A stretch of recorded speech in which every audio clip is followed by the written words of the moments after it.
isweydii ma jiraa wax noloshaada kugu abuura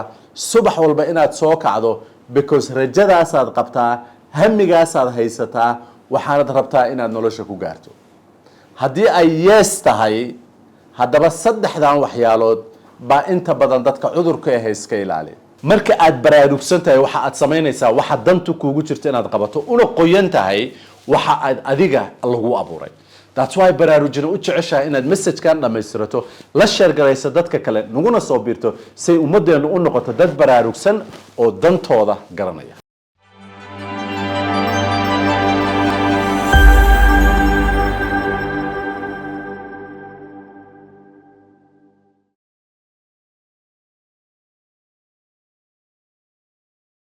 walaalayaal waan salaamay meel kastood message-keen ka dhageysanaysaanba in badan oo idinka in kamid ah oo maybe aysan u suurtagelin inay bixiyaan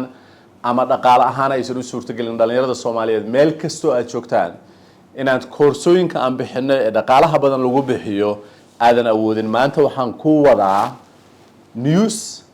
aad iyo aad u wanaagsan oo ku heli doonto insha Allah taala baraarujin course ay dhiibi doonto oo free ah waxaan insha Allah taala conditionka course-gaasi uu ku xiran yahay ama ay ku xiran tahay in dhowrka week oo soo socda casharada aan bixin doono aad la socoto si course-gaas aad u fahanto meesha uu ka imaanayo casharka aan bixin doono wuxuu ka imaanayaa ama uu salka ku hayaa su'aashan ayada ah ee ah put your dreams into the test hammiga nolosha aad ka leedahay ama hanka nolosha aad ka leedahay in aad imtixaanto ama aad tijaabiso inuu yahay mid sax ah oo adiga kugu haboon waa waxa ugu cajiibsan ee aniga markaan dhalinyaro ahaa isoo maray oo aan Ilaahay subxaanahu wa ta'ala uga mahadinayo in aan helay ama Allah subxaanahu wa ta'ala ii sahlay bulsho kala duwan ee noloshoodu ay gaartay waxa adduunka success looga yaqaano oo ii noqday mentors ii noqday dad noloshayda kaaba aniga oo aan bedelin magacayga iyo diintayda toona waxaan alla ka baryayaa subxaanahu wa ta'ala wixii aniga la igu kaalmeeyay inaan isku dayo inaan ku kaalmeeyo waa inaad ogaato haddaad wiil dhalinyaro ah tahay ama gabadh dhalinyaro ah tahay in aad ogaan karto muxuu yahay hammigaagu ama muxuu yahay hanka aad nolosha ka leedahay ama dreamka aad leedahay waxaan insha Allah taala ka hadli doonaa 10ka week ama 15ka week oo soo socota marka ugu dambeysana waxaan samayn doonaa course laba qaybood ah 10ka qofood oo ugu horeysa aan siin doono buugga koobigiisa 100ka qofood oo maaragtay course ka mid ahna ay free u gali doonaan hadii leedahay hadaba ka faa'iideyso ilana soco week walba iyo maalin walba oo arbaca saad wax uga ogaato in hanka aad leedahay uu yahay mid aad adigu leedahay iyo mid iska qiyaali ah waxaan ku bilaabi doonaa su'aasha ah ma leedahay hammi ma leedahay noloshaan hammi ma ka leedahay goal ma leedahay ma leedahay rajo aad ka qabto nolosha oo aad rajaynayso inaad gaarto ama aad leedahay waxaan ku soo toosaa ama aan ku riyoodaa ama ay ila tahay ra'yi aanu haysaa inaan nolosha meeshaas ka gaaro waxaan xasuustaa anoo jooga meel kulul oo ku shaqeeya 100 shilin oo Kenya money ah oo maalinkaas oo dhan boostaala ah warqad wareejiya laakiin ku sheekaysta ama iskugu sheekeeya naftigayga hammi aad iyo aad u weyn oo qaybo kamid ah Allah subhanahu wa ta'ala ii rumeeyay anigoo wata gaari qaali ah anigoo wata guri aan degan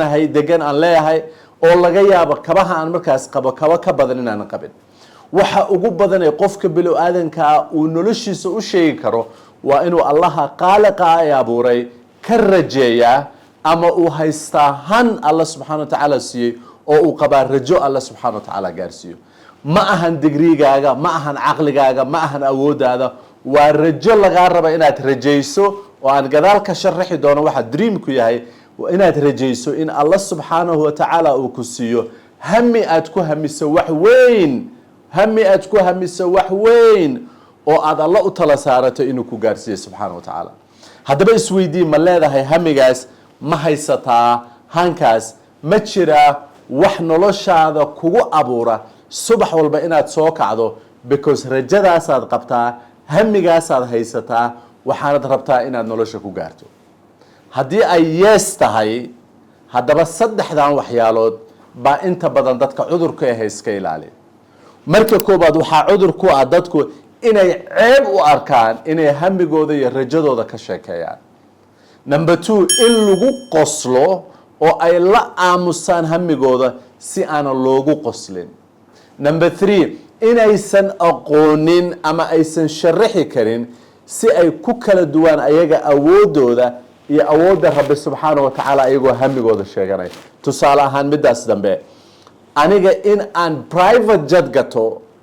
waxaa laga yaabaa inay adiga kula weyntahay laakiin qaalaqa aysan la weyneyn. Laakiin inaan ku hamiyo anigoo og inay alla ka suurta gasho waa waxaanan aan u baahnayn cidna inaan kagala xishoodo. So inaad ogsoon tahay hamiga aad ku haminayso inuu yahay wax aadan maanta haysan aadan heli karin laakiin aad og tahay inay suurtagal ka tahay alla agtiisa subxaanahu wa tacaala. So saddexdaas waxyaalood in lagugu qoslo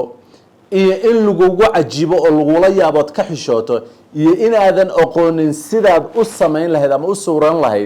suurayn lahayd oo ergaas aad u baakaj garayn lahayd waa waxyaabaha kalifa qofka inuu ka xishoodo. haddaba waxaan insha allahu tacaala samaynaynaa imtixaan ah muxuu yahay hamigu dad badan ay qabaan. waxaan ka soo qaadanayaa 5 waxyaalood: the right dreams and the wrong dreams. dreamka koobaad waxaa la yidhahdaa qofka inuu ku hamiyo inuu shaqo dreamkeeda helo. wuxuu dreamkeygu yahay ama rajadeydu tahay inaan shaqo fiican helo, ma xuma. qofkaas wuxuu rabaa inuu shaqadaas ka sameeyo income, dhaqaale, inuu ka sameeyo influence ama saameyn, ama inuu isku magacaabo ama uu arka magac position in loogu magacaabo. sida tusaale ahaan oo kale in lagugu magacaabo kambaniga madaxweynihiisa oo ah hamiga aad ku haminayso positionkaas. dreamkaas ma xuma hadduu saameyn adduunkaaga iyo aakhiradaada uu ku leeyahay. laakiin hadduu yahay only the positionka ama dhaqaalaha inaad ka samayso wax macno ah oo kaga duwan yahay cuntada maanta aad cuntay ma jiro. wuxuu dreamku macno leeyahay markaad ogaano waxa uu dreamku yahay gadaal ka sheegi doono inuu dreamkaagu uu leeyahay hami ama han adigu aad leedahay rabto inaad nolosha ka gaarto si aad bedel u samayso. Number 2, qofka inuu goal ama dream ka leeyahay destination inuu gaaro oo ay ujeedadiisa dhan ay tahay waxaan rabaa inaan qurbaha tago, waxaan rabaa inaan meeshaas tago. wuxuu qofkaasu hamigiisu yahay destination uu tagayo laakiin aan laga yaabo inuusan destinationkaas micno ama dhadhan nololeed uusan samaynin. kan saddexaad, material dream. waxaan rabaa inaan private jet gato, waxaan rabaa inaan gaari Range Rover wato, waxaan rabaa inaan guri aan leeyahay qaaliya ku noolaado, waxaan rabaa inaan suud qaali ama dhar qaaliya gato. waa material waay, ma xuma. qofkana loo diidana inuu waxaasoo dhan gato laakiin inaad waxaas u noolaato ama waxaasu ay noqdaan hamigaaga dhanoo nololeed, daaris waxa khasaarada keenaya. bad dreams oo qofka kusoo dhaca ama hami xun oo qofka kusoo dhaca aan rabin hadda afka inaan ka sheego oo shaydaanku uu kugu soo tuuro. iyo waxa la yidhaahdo daydream oo ah inaad maalinkii oo dhan haminayso laakiin hamigaagu uusan ahayn mid hoos kaa jira oo habeenkii hurdada kaa kicinaya. haddaba 5taas iyo in badani waa qofka bilow aadanka ah waxa hamigiisa ama dreamkiisu inta badan dadka ay yihiin. haddaba maxay tahay dream oo aan jeclahay qaybtan koobaad oo introductionka inaan kusoo gabagabeeyo. haddaba muxuu yahay dream? muxuu yahay hami? muxuu yahay? wuxuu hami yahay ama dream uu yahay, it's an hami ama dream waxaa la dream inspiring picture of the future that energize your mind. inspiring maxay ka timaadaa? in spiritual bay ka timaadaa. in dream waxaa waaye waa wax ku inspire gareeya ama ilaahay subxaanahu wa tacaala xaggiisa kaaga yimid oo picture ah oo aad aragto oo insightkaaga aad ka aragto ku siiya energy ama awood ku siiya aad rabto inaad wax ku qabato. dreamkaasoo kugu abuura power ama awood ku siiya qofnimo, will power kaasoo kugu inspire gareeya ama ku siiya energy aad nolosha wax kaga qabato. that is what the dream is. laakiin dreamkaagu inuu fiican yahay iyo inuu xun yahay waxa ay ku xiran tahay noloshaada valuegeeda.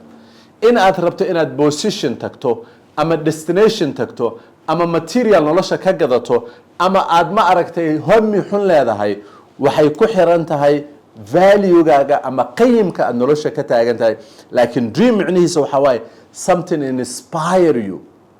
oo spiritual ah oo ku inspire gareeya kaasoo ku siiya energy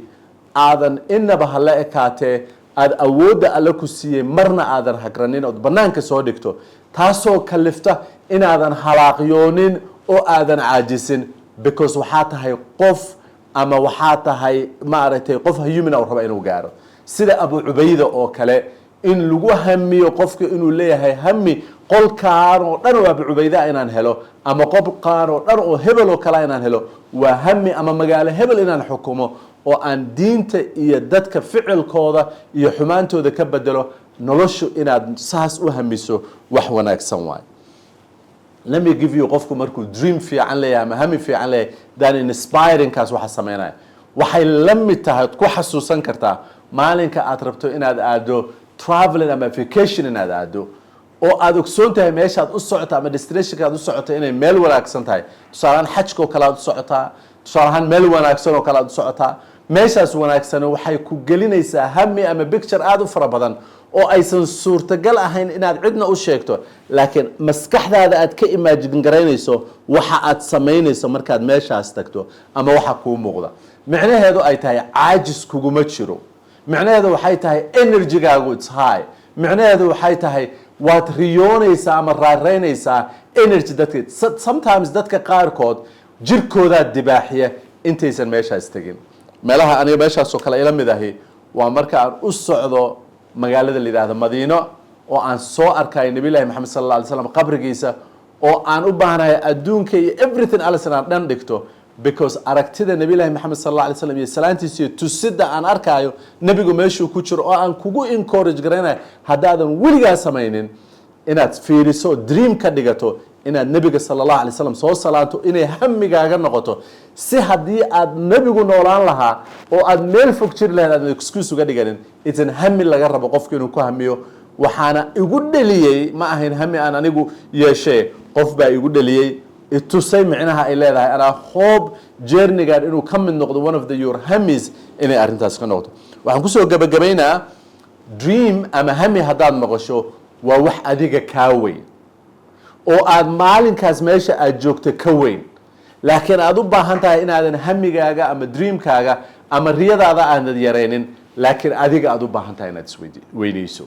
adiga u baahan inaad isweynayso ilaahay weynin weydiisato qalbi ahaan iyo maskax ahaan iyo qofnimo ahaan laakiin aadan u baahnayn hammigaaga inaad soo koobto let your hammigaaga ha weynaado laakiin adigu haddaad yartahay ilaahay weydiiso hammigaaga waxaan kusoo koobayaa videogan next couple of weeks insha Allah ta'ala cid kasta oo dhageysata oo share garaysa boqolka qofood oo ugu horeysa oo listiga soo gasha waxaan u sameyn doonaa course waxaan siin doonaa 10 qofood oo ugu sareysa inaan siino book copy-giisa ama soo electronic meesha joogaan insha Allah ta'ala waxaan ka hadli doonaa hammiga aad leedahay muxuu yahay ujeedada ay ila weyn tahayna waxa waaye waxaan xasuustaa anigoo dhalinyaro ah areenadii aan tagay ee hankaygii ugu horeeyay lagu fanjilay ee aan ku arkay waxa aan noqon karo because waxa ay dadka kala noqdeen inaan kugu inspire gareyno oo wiilka Soomaaliyeed ama gabadha Soomaaliyeed ay arki karto waxa ay noqon karaan ama ay sameyn karaan waxaan ilaahay ka rajeynayaa subxaanahu wa ta'ala inuu jeerniga noo fududeeyo adiguna aad noqoto mid ka faa'iideysta oo hankiisa iyo hamigiisa hadduusan ogeynna hela hadduu haystayna fanjila hadduu u fanjilaana ku adkaysta si uusan marna uga lumin insha Allah